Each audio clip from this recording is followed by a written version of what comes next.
Salam sejahtera dalam kasih Yesus Kristus Tuhan. Penonton sekalian dimanapun Anda berada, kita jumpa lagi dalam pelayanan doa. Sion Family, Anda yang butuh pertolongan Tuhan, Anda yang butuh jawaban doa, mari saya ajak Anda mengarahkan hati kepada Tuhan. Haleluya Yesus. Glory haleluya Yesus. Haleluya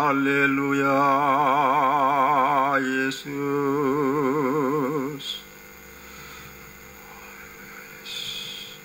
Segala puji syukur, hormat, sembah, sujud bagimu, ya Tuhan Allah Bapa Surgawi. Di dalam Kristus Yesus kami datang kepadamu memohon campur tanganmu untuk segala sesuatu, dan juga dalam peribadatan di sore hari ini Engkau campur tangan. Terima kasih Tuhan, dan layakkan kami untuk segala kebaikan-Mu.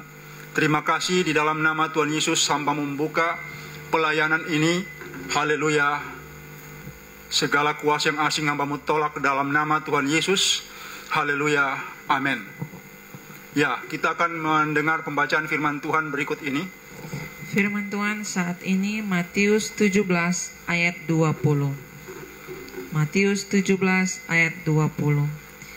Ia berkata kepada mereka, "Karena kamu kurang percaya, sebab aku berkata kepadamu, sesungguhnya sekiranya kamu mempunyai iman sebesar biji sesawi saja, kamu dapat berkata pada gunung ini, pindah dari tempat ini ke sana, maka gunung ini akan pindah dan tak akan ada yang mustahil bagimu."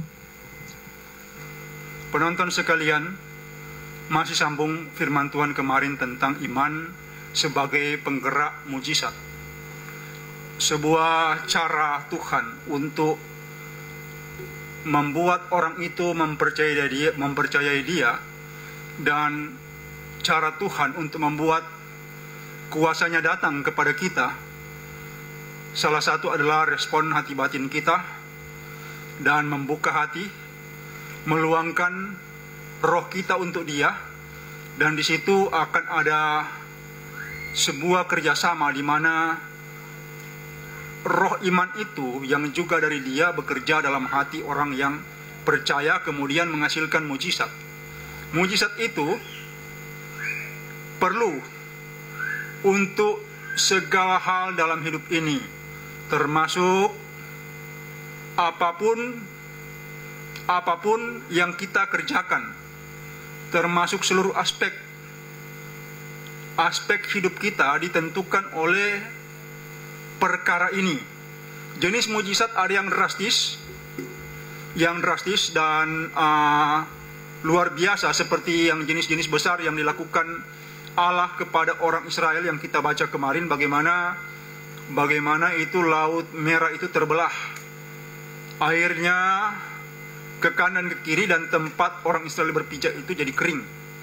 Kemudian bagaimana juga mereka mengitari kota Yeriko, tembok Yeriko itu selama 7 hari, dan terjadi mujizat.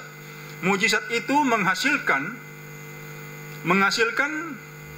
kemenangan mereka atas musuh mereka, baik Mesir, baik suku bangsa yang ada di Yeriko. Mereka mengalahkan dengan iman mereka. Ada yang mengatakan bahwa iman mengalahkan dunia. Dan menurut saya, iman itu seperti yang diajarkan Tuhan kepada saya. Nah, kalau kita baca dalam pembacaan tadi, iman sebesar biji sesawi dapat memindahkan gunung. Gunung itu bisa berpindah sesuai dengan iman orang. Ini perkara yang sudah dilakukan oleh hamba-hamba Tuhan yang luar biasa, seperti misalnya Nabi Elia, atau juga muridnya Nabi Elisa. Musa juga melakukan itu, bahkan Panglima Yosua melakukan yang spektakuler juga dengan menahan matahari. Dia tahan matahari tidak terbenam. Nah, karena kalau dia biarkan proses alami terjadi, maka musuh mereka itu sulit dikalahkan. Jadi caranya seperti itu. Dan Tuhan merespon iman dari Panglima Yosua. Karena itu untuk sebuah kemenangan bangsa Israel. Jadi Tuhan yang peduli dengan Israel karena Dia yang membentuk Israel, itu langsung melakukan mujizat yang heran. Ada juga mujizat-mujizat sederhana dalam hidup kita. Mujizat kemujuran, keberuntungan, rezeki, mujizat kesembuhan, dan mujizat untuk keadaan-keadaan yang baik yang karena kita percaya dan meluangkan hati bagi Dia, bagi Allah, Tuhan, itu mengakibatkan keadaan kita membaik. Keadaan kita membaik dan kita beroleh kemenangan dalam hidup ini. Nah, penonton sekalian, Tuhan mengatakan kepada saya, ya tentunya mirip, ini sebenarnya sama, cuma Dia jelaskan dari versi yang sederhana, bahwa iman menerbitkan kuasa yang besar. Ketika satu waktu saya bertekun untuk sebuah urusan, maka Roh Kudus Tuhan menjelaskan bahwa iman menerbitkan kuasa yang besar. Itulah sebabnya kemarin saya bilang iman sebagai motor penggerak mujizat. Kalau tidak ada iman, ya tidak akan. Walaupun ada mazhab yang mengatakan ya itu sudah tidak masuk di akal, bahwa itu hanya dulu-dulu. Tidak, Allah kita masih Allah yang sama. Allah kita Allah yang sama dan tidak berubah. Yang bilang itu siapa? Firman Tuhan di dalam Alkitab. Dia Allah yang sama yang tidak berubah. Jadi bagaimana perbuatan Allah itu akan nyata ketika orang memberi hati, memberi diri kepada Tuhan. Dan memang iman yang menerbitkan kuasa besar itu harus ditekuni. Iman itu harus ditekuni. Ya, dan itu kalau orang mau menekuni iman seperti Abraham mengalami aniaya batin juga. Dia teraniaya. Bagaimana orang itu bertekun dalam iman, dalam apa yang dia percaya, yang dinyatakan Tuhan, Roh Tuhan kepadanya, itu akan mengakibatkan dia juga teraniaya. Dan ada aspek penting yang dia harus perhatikan, bahwa dia harus menertibkan dirinya. Dia harus menertibkan dirinya agar apa yang dia percaya itu menghasilkan kumparan kuasa yang cukup. Kumparan kuasa yang cukup untuk membentuk atau menjadikan sebuah mujizat. Nah, itu iman itu butuh ketekunan. Jadi salah kalau orang berpikir bahwa iman itu instan. Tidak, orang yang sakit juga yang beriman itu kan ada waktu. Mungkin tidak selama seperti misalnya iman Abraham, tapi mungkin dia butuh waktu beberapa bulan atau bahkan beberapa tahun untuk menekuni apa yang dia percaya bahwa dia sembuh, bahwa Roh Tuhan menjamah ia dan dia mengalami mujizat kesembuhan. Jadi bukan sesuatu yang instan, tetap ada prosedur, ada proses di mana orang ini menekuni apa yang dia percaya dalam Tuhan, dan Tuhan itu melihat, dan sampai pada satu titik Tuhan bilang, dia bertindak.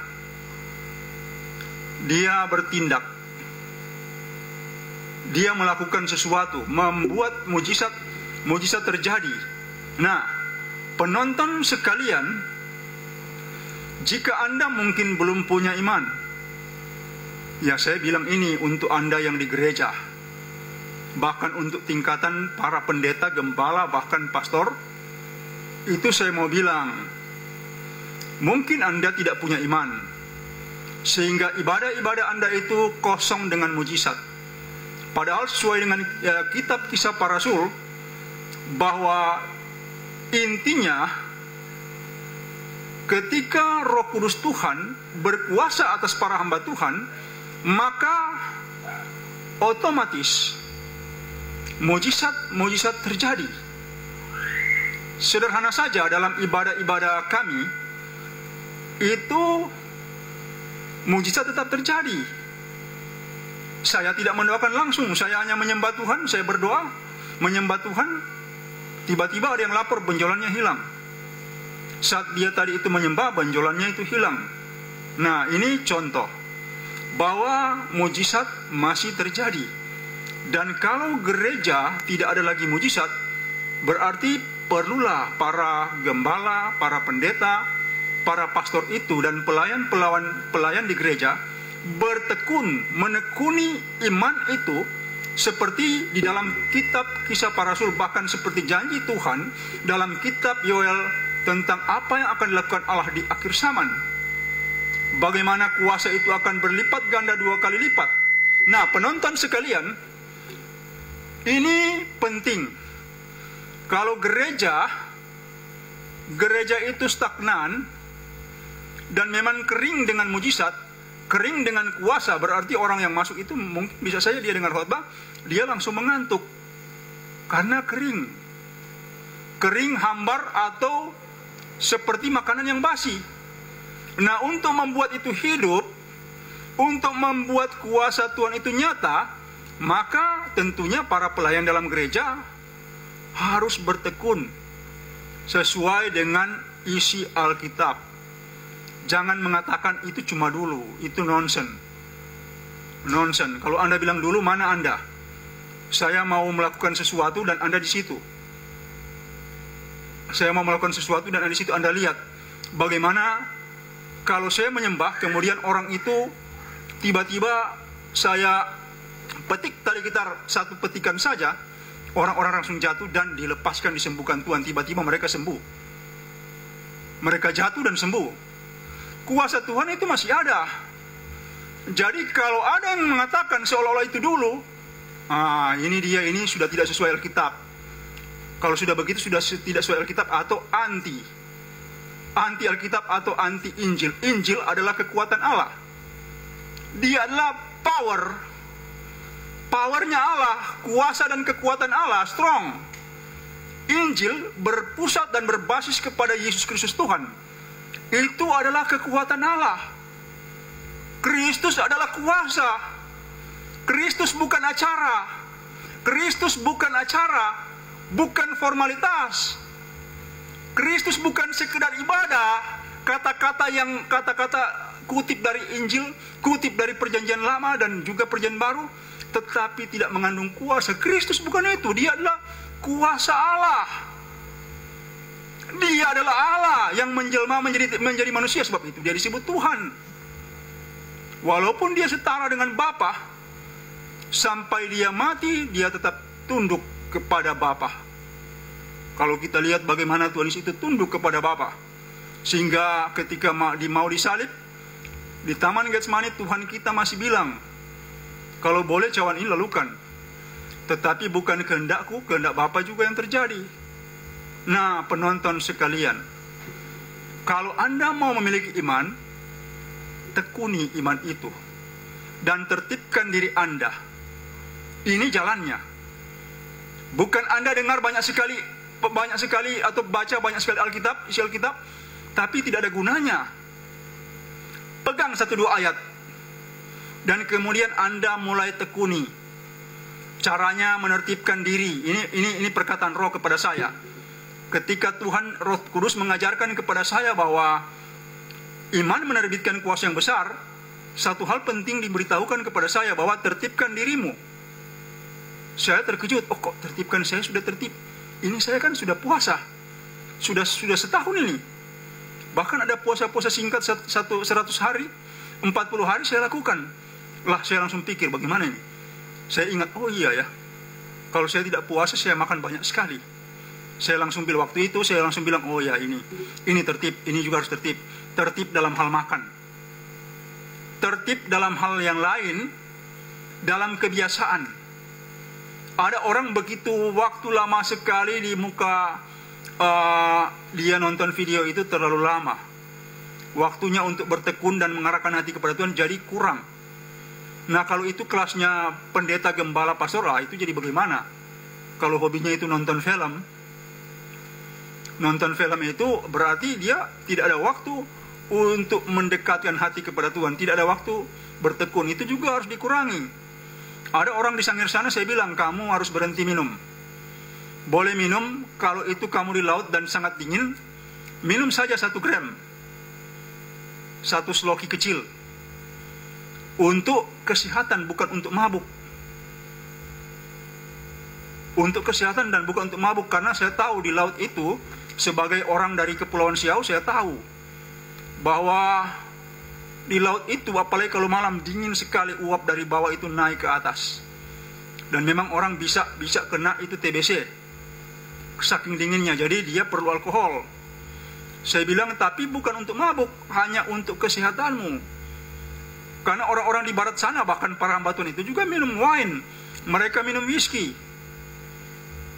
Di jam-jam tertentu mereka minum, sebab kalau tidak, darah mereka beku, tubuh mereka akan sangat dingin dan rusak. Kalau orang sudah sangat dingin, berpikirnya jadi nggak genap, kan sama juga dengan kalau terlalu panas.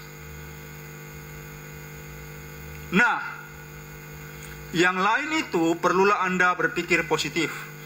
Tertibkan cara berpikir, jangan berpikir ke sana kemari, Badan ada di sini, pikiran di Jakarta, pikiran ada di mall. Bahkan ada di ibadah di gereja, pikiran jalan ke rumah, dia periksa di lemari. Tapi dia ada dalam gereja. Dia periksa, saya lapar. Di dalam gereja dia berpikir lapar, dan tiba-tiba dia sudah memeriksa lemari, sudah gagasannya itu sudah ke rumah. Nah, ini bentuk-bentuk pikiran yang tidak tertib. Di antaranya banyak sekali yang lain. Bahkan ada juga punya kebiasaan-kebiasaan buruk, menonton film-film yang berbau cabul, pornografi. Mereka suka itu. Mereka sudah berusaha menahan diri tapi tidak bisa, karena mereka tidak terbiasa tertib. Jadi orang yang unggul seperti misalnya Nabi Nuh, atau misalnya seperti orang yang seperti Panglima Yosua, atau orang seperti Paulus, itu orang yang unggul itu sangat tertib. Jangan kira orang yang unggul itu tidak tertib.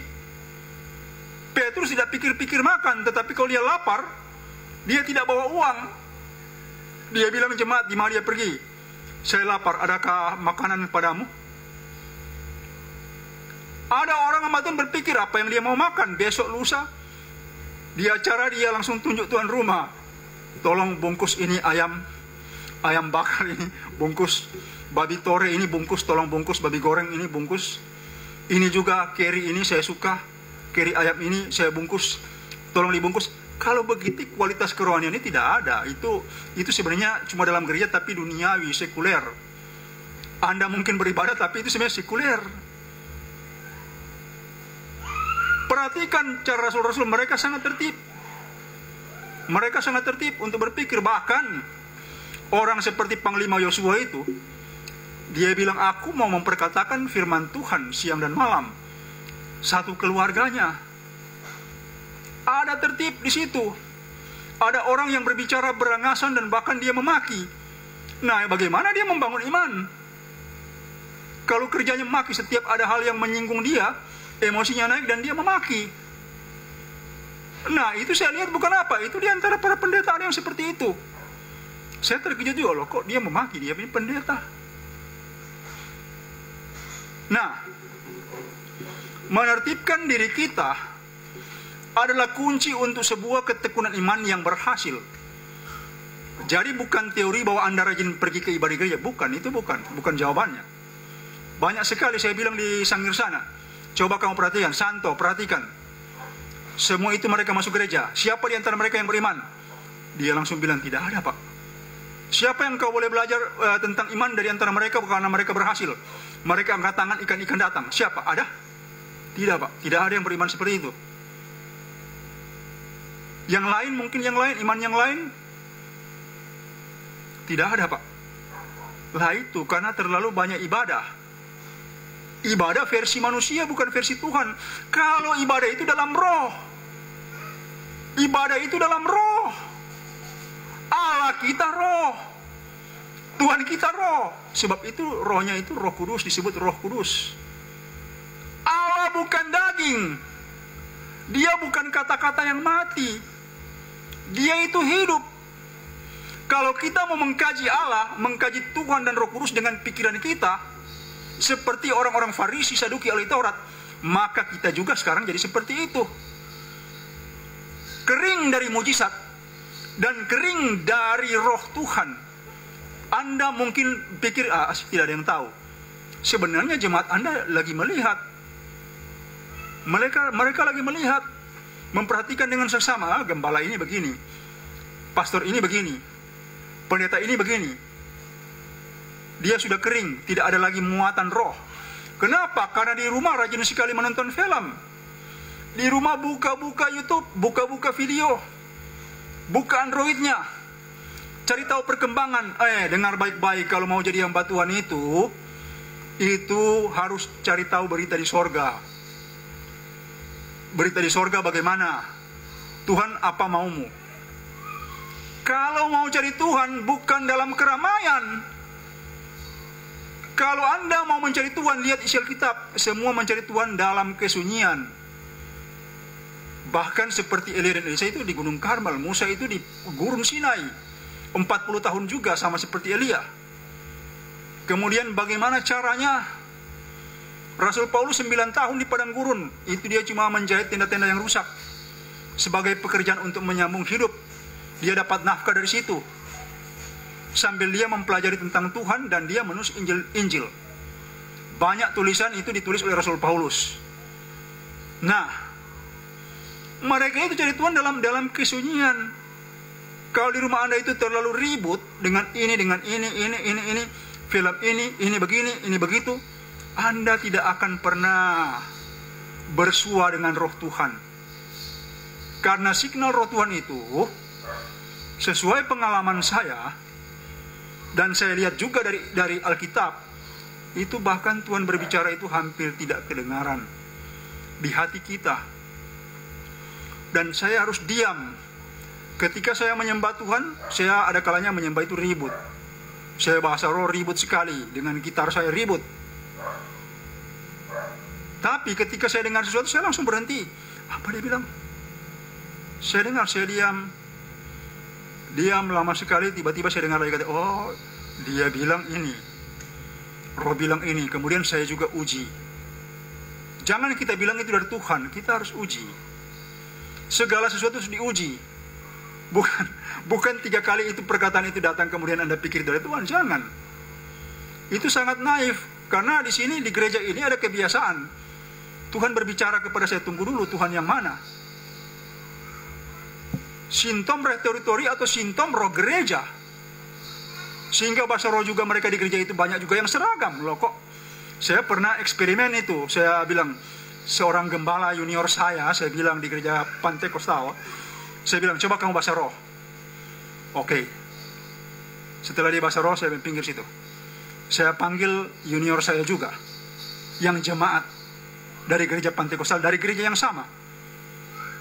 Saya bilang, sekarang kamu berbahasa roh. Dia bahasa roh. Kemudian saya dengar, ini sama, mirip dengan gembalanya ini, mirip. Kemudian saya bilang, sekarang kalian berdua berbahasa roh sama-sama. Kemudian saya bilang, berhenti. Kamu tidak dengar bahasa roh kamu itu mirip sekali? Bilang, iya Kak, rata-rata di gereja kami seperti itu. Tuhan tidak akan berbicara dengan pola-pola yang kita bangun yang seperti ini. Cari Tuhan itu dalam kesunyian, dalam kerinduan batin yang menggelora.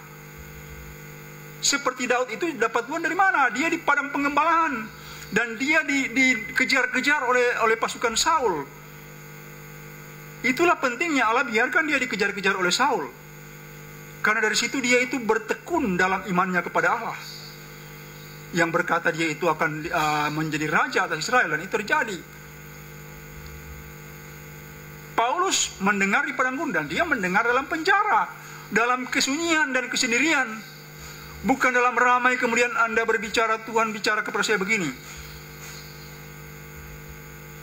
Kalau kebetulan saya di situ, habis Anda. Kenapa? Saya langsung bilang, ini bukan dari Tuhan. Saya buktikan dalam sekian hari ini palsu. Karena saya orangnya spontan, keras, dan sangat tertib untuk hal seperti itu. Saya bisa usir orang dari dalam ruangan saya, termasuk pejabat, cuma karena masalah-masalah begini. Nah, penonton sekalian, bertekun dalam iman. Sekarang, apakah engkau mendapat visi dari Tuhan, dan itu engkau pegang sebagai imanmu? Engkau harus bertekun dan hidup dalam tertib yang sangat, agar engkau berhasil. Ini masalahnya. Kalau kita lihat itu orang seperti Nuh itu tertib sangat. bagaimana dia bikin bahtera itu. Saudara-saudara bayangkan, bahtera itu dia bikin sama anak-anaknya. Kan bahtera ini besar. Habis mau isi gajah di dalam, mau isi jerapah di dalam. Bahtera ini besar. Jadi mungkin waktu dia bikin itu belum sampai selesai, bagian yang lain itu sudah rusak kayunya. Mungkin sudah lapuk kayunya. Yaitu saya alami, artinya begini. Ada teman saya di Sangir sana itu bikin perahu, tidak selesai. Ketika dia mau kasih selesai bagian yang lain, sudah selesai. Di bagian yang satu lagi sudah lapuk kayunya. Nah, penonton sekalian, tertibkan dirimu, karena roh-roh itu, kata Tuhan kepada saya, tidak mendengar orang yang tidak tertib.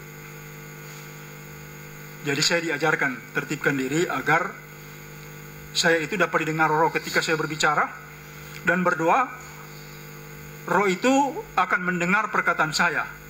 Tapi kalau saya tidak tertib, cara hidup saya tidak tertib, sembarangan, serampangan, cara pikir juga serampangan, tindakan saya juga serampangan, arogan misalnya kan, memandang remeh orang dan lain-lain, itu roh-roh yang itu tidak akan mendengar perkataan saya.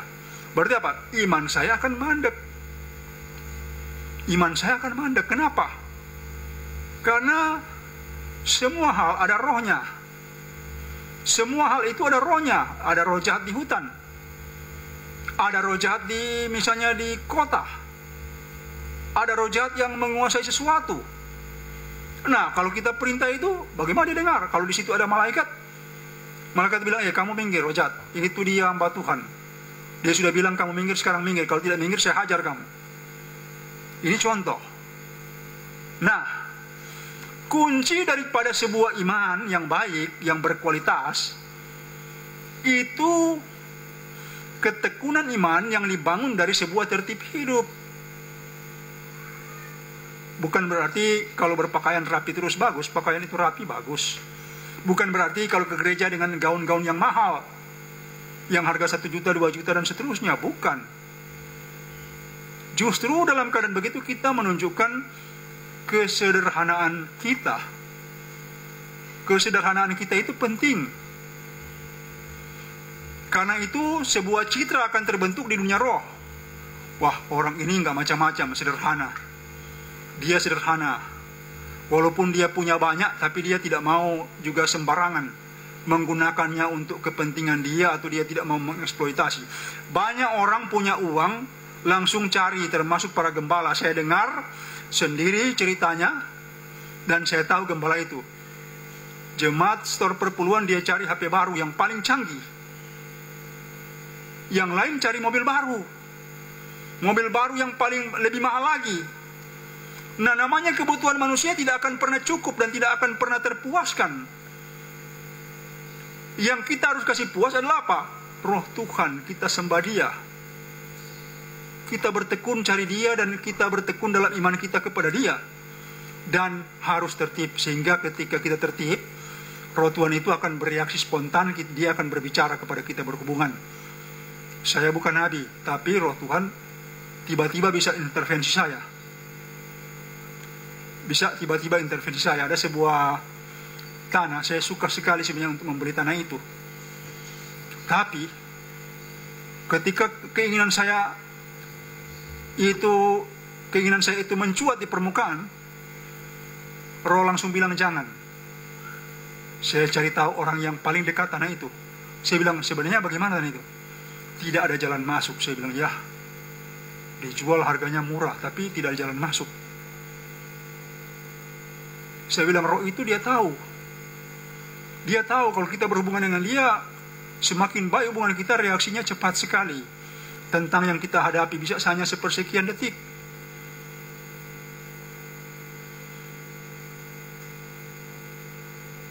Penonton sekalian, jadi saya garis bawahi lagi.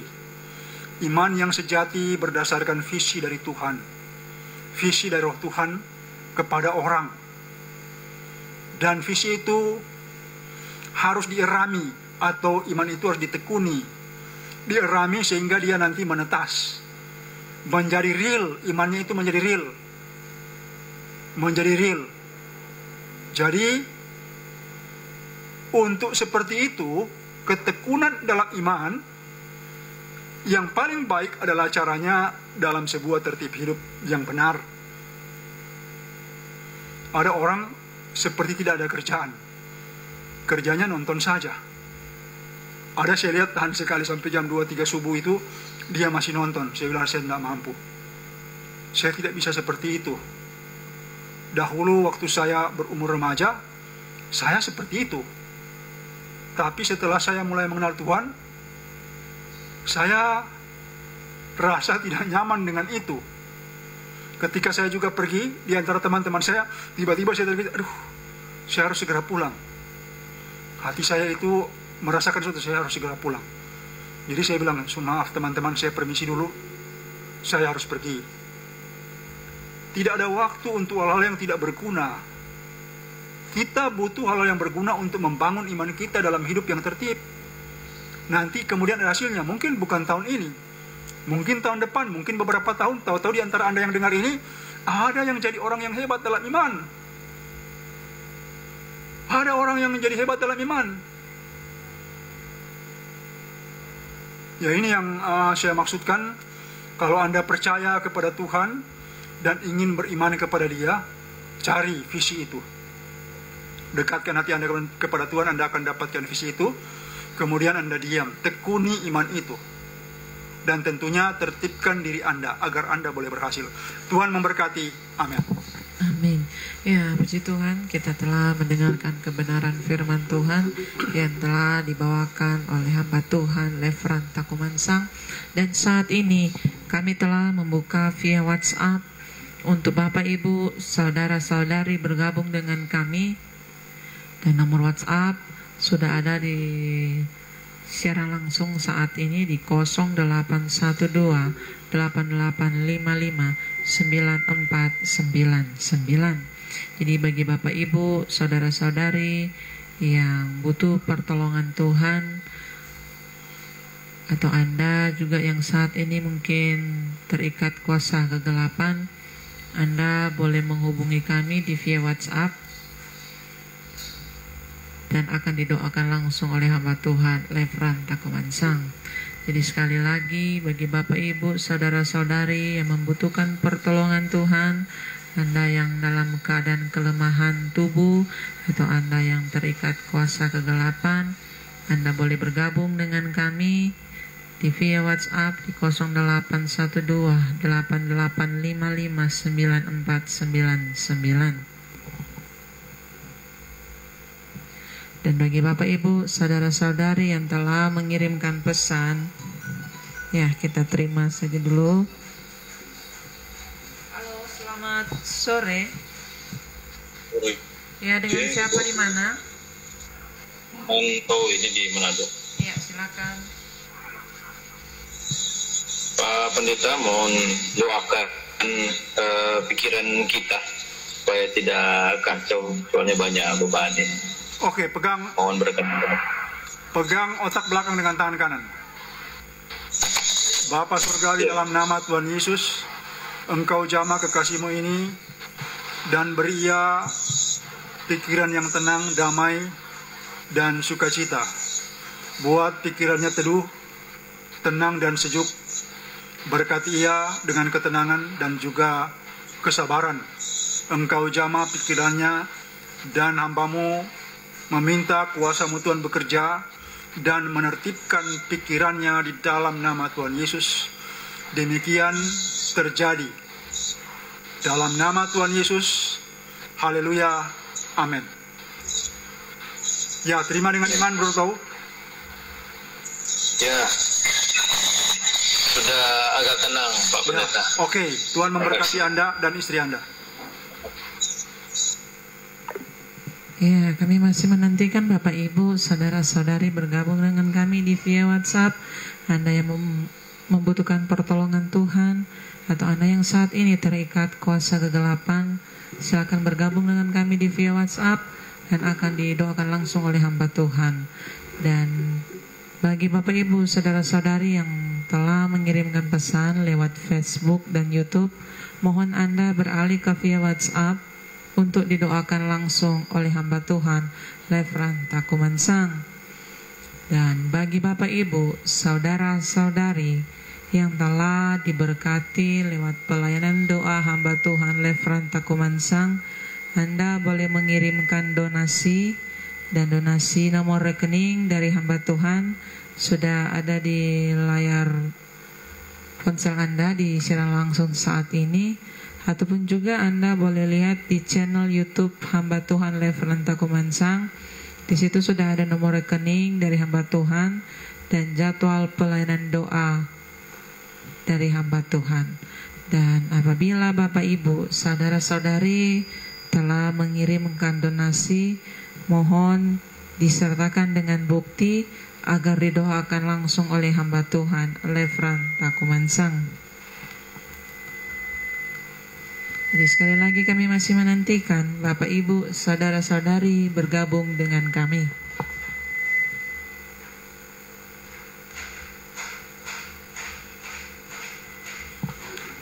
Ya, nanti sebentar ada yang saya katakan sediakan air 1 botol itu.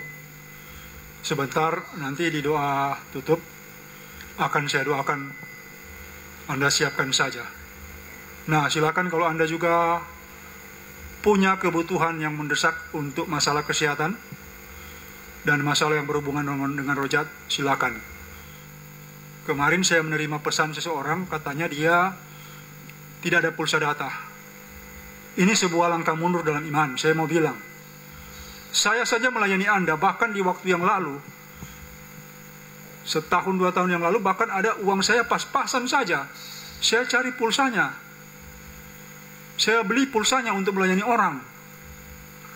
Jadi coba langkah iman itu harus maju. Jangan kalau Anda begitu, tolong layani saya tidak ada pulsa data. Itu tidak baik. Anda telah menunjukkan siapa diri Anda, kualitas iman Anda tidak ada.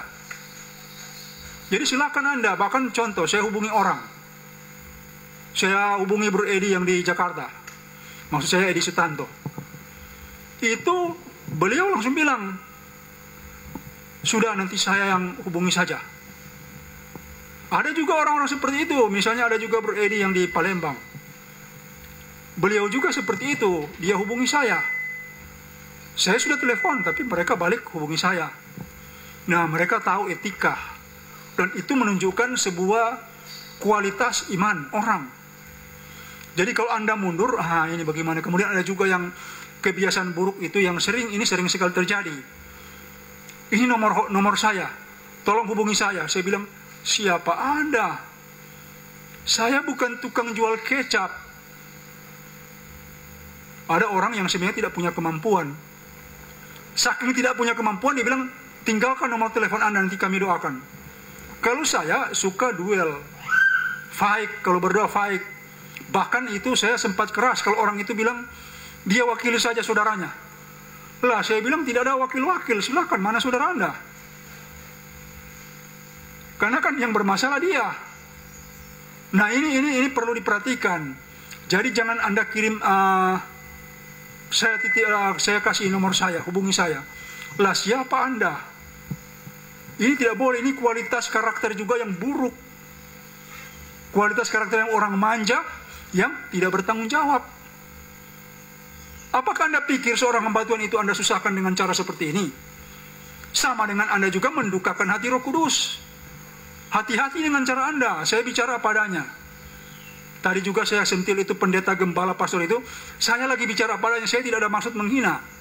Yang saya maksudkan itu membangkitkan iman. Dan mengingat itu supaya kekristenan kita itu punya mutu. Agar kekristenan kita punya kualitas.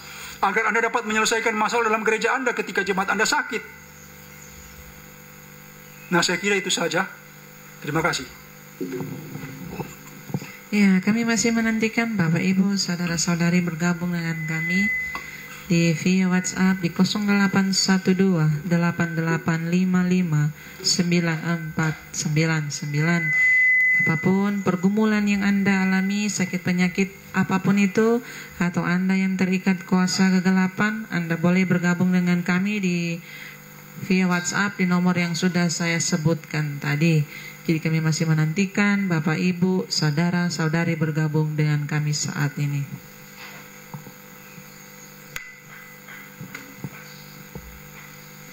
Dan bagi Bapak, Ibu, Saudara-saudari yang telah mengirimkan pesan lewat Facebook dan YouTube, mohon kiranya Anda beralih ke via WhatsApp untuk didoakan oleh hamba Tuhan Levran Takumansang.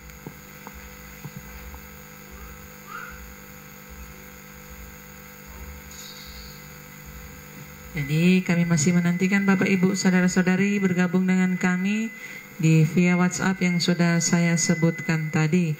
Dan sekali lagi, bagi Bapak, Ibu, Saudara-saudari yang telah mengirimkan pesan lewat Facebook dan YouTube, mohon Anda kiranya beralih ke via WhatsApp untuk didoakan oleh hamba Tuhan Levran Takumansang.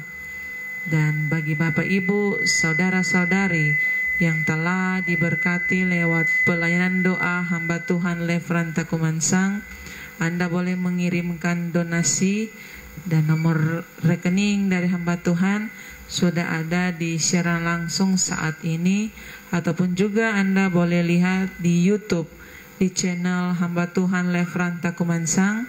Di situ sudah ada nomor rekening dan jadwal pelayanan doa dari hamba Tuhan Levran Takumansang. Dan apabila Anda telah mengirimkan donasi, mohon disertakan dengan bukti agar didoakan langsung oleh hamba Tuhan Levran Takumansang. Ya, saya kasih kesempatan 5 menit lagi. Jika tidak ada, saya akan tutup pelayanan ini. Jadi masih ada lagi waktu 5 menit untuk Bapak, Ibu, Saudara-saudari yang membutuhkan pertolongan Tuhan. Anda boleh bergabung dengan kami di via WhatsApp.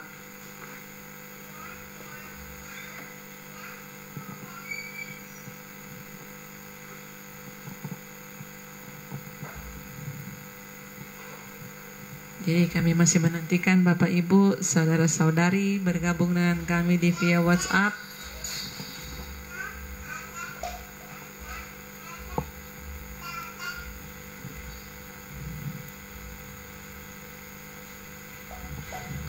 Ya, kalau tidak ada lagi yang bergabung, saya serahkan pada hamba Tuhan.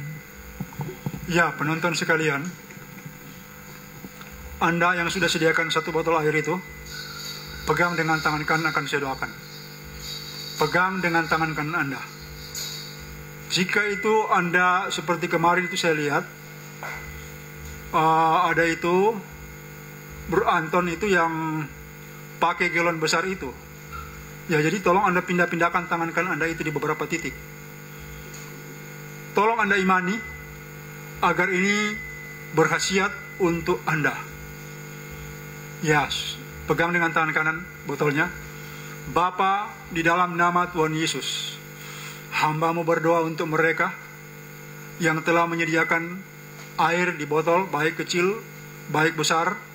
Engkau urapi setiap tetes air ini dengan roh dan kuasa-Mu, agar mereka dapat mengkonsumsi air ini, dan juga Engkau jamah sakit penyakit mereka dan sembuhkan, mengeluarkan roh jahat, dan juga untuk orang-orang tertentu Engkau tambahkan kepekaan rohani, mata rohani, telinga rohani, dan juga Engkau tambahkan hikmat mereka, agar mereka juga bertumbuh dalam hikmat dan dalam kebenaran di dalam nama Tuhan Yesus. Ya Ardanaya wasahil masadaya, ya hibilahima sahibilahima asanaya, ya hueraibilahima atalagaya. Engkau jama dan urapi setiap tetes air ini. Jernihkan air ini, jernihkan dan buat air ini menjadi terang, agar ketika masuk di tubuh mereka menyembuhkan, melepaskan, dan juga untuk kendala dalam hidup mereka. Ya sahilahima sadaya, araibilahima ya ardanaya wasadin. Engkau jama setiap tetes air ini. Terangmu masuk dalam air ini, dan juga kuasa dan pengurapan bekerja di setiap titik, di setiap partikel molekul, di setiap tetes air ini, di dalam nama Tuhan Yesus. Ya rahibilahi ma'asana wasadin. Terang-Mu bercahaya, dan juga air ini buat menjadi jernih, bahkan sangat jernih, sangat terang dalam nama Tuhan Yesus. Dan lebih itu mengandung kuasa, kumparan kuasa, pengurapan untuk menyembuhkan, melepaskan, dan meningkatkan kemampuan rohani mereka yang telah Engkau tetapkan dalam nama Tuhan Yesus. Ya sahilai masadaya. Dalam nama Tuhan Yesus demikian, hamba-Mu berdoa untuk setiap tetes air ini, setiap partikel dan molekul yang ada di air ini. Dalam nama Tuhan Yesus, demikian terjadi. Ya, Anda kocok airnya dengan tangan kanan. Anda kocok. Ya, kalau itu galon besar, Anda boleh kocok dengan dua tangan. Tahan dengan kaki bagian satu dan kemudian kocok dengan tangan kanan. Ya sahilai masadaya. Terang-Mu bercahaya, dan air ini menjadi jernih dan bersih, dan bersihkan hati batin mereka yang meminum ini, dan bersihkan jiwa mereka, agar yang keruh menjadi tenang teduh, damai dan sukacita mengalir dalam nama Tuhan Yesus. Demikian terjadi. Ya cukup, Anda yang mengocok itu cukup, dikocoknya cukup. Raya ilahi masadaya, Engkau jamah setiap kekasih-Mu, berkati dan urapi mereka, yang sakit disembuhkan, yang terikat dilepaskan, yang bermasalah, yang dari si jahat Engkau lepaskan. Demikian juga Engkau berkati usaha pekerjaan mereka, penghidupan mereka, dan buat pendapatan mereka bertambah, berlipat kali ganda, dan juga buka jalan untuk usaha pekerjaan mereka, dan buat berhasil agar Tuhan dimuliakan dalam nama Tuhan Yesus.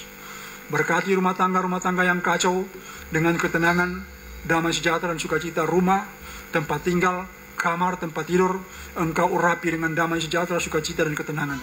Dalam nama Tuhan Yesus, Engkau jamah kekasih-kekasih-Mu ini dalam nama Tuhan Yesus. Berkati mereka dengan hidup yang benar, takut dan hormat akan Tuhan Allah, dan menjauhi apa yang jahat. Dalam nama Tuhan Yesus, hamba menutup pelayanan ini. Haleluya. Amin.